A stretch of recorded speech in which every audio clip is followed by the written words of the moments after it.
કે ભગતને ક્રોધ ચડ્યો અને ક્રોધમાં આવી લાડુ અને જારીનો ઘા કરી તો વાગી ગઈ છે. અરે મેં શું કર્યું? આ ગાડો ગેલો ભગત તો હું જ હતો.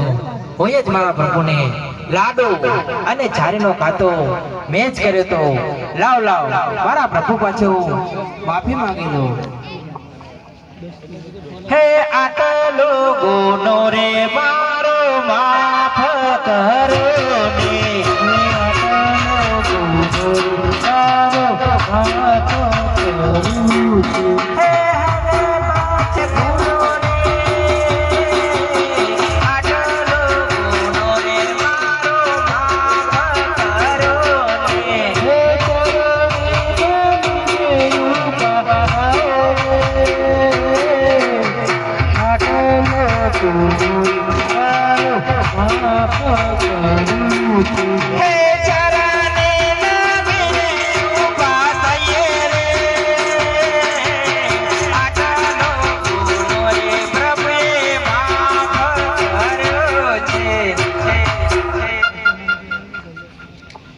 અરે હવે જંગલ ભટકી હવે મારી દ્વારકા હલો અને મારી દ્વારકામાં આવવાનું કારણ શું છે તમારે?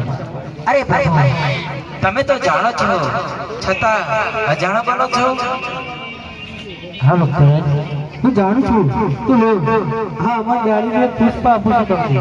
મારાથી મારા મોટા ભાઈ બળદેવ તમારે તો આવતા ધારણ કરશે અને તમારા ભાજ્યા વેણા દૂર કરશે. તો લો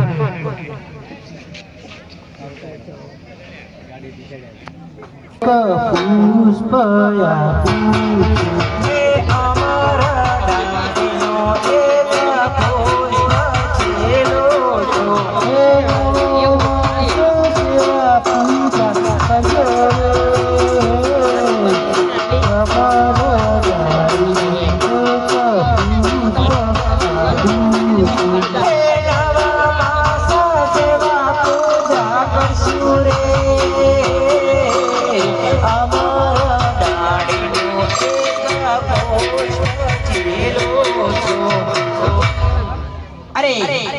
પ્રભુએ મને કમળદારીનું પુષ્પ તો આપ્યું છે પણ બાર ગણ સુધી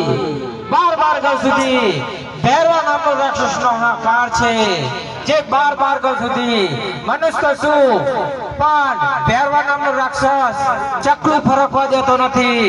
તો શું કમળદારીનું પુષ્પ એ ભૈરવા રાક્ષસનો વિનાશ કરશે? લાવ મારા પ્રભુને પૂછી જોઉં.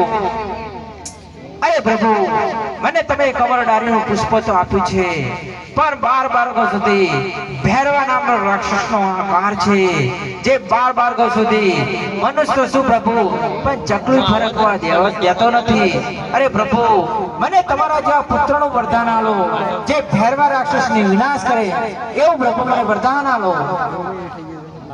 હા ભક્તરાજ તો લો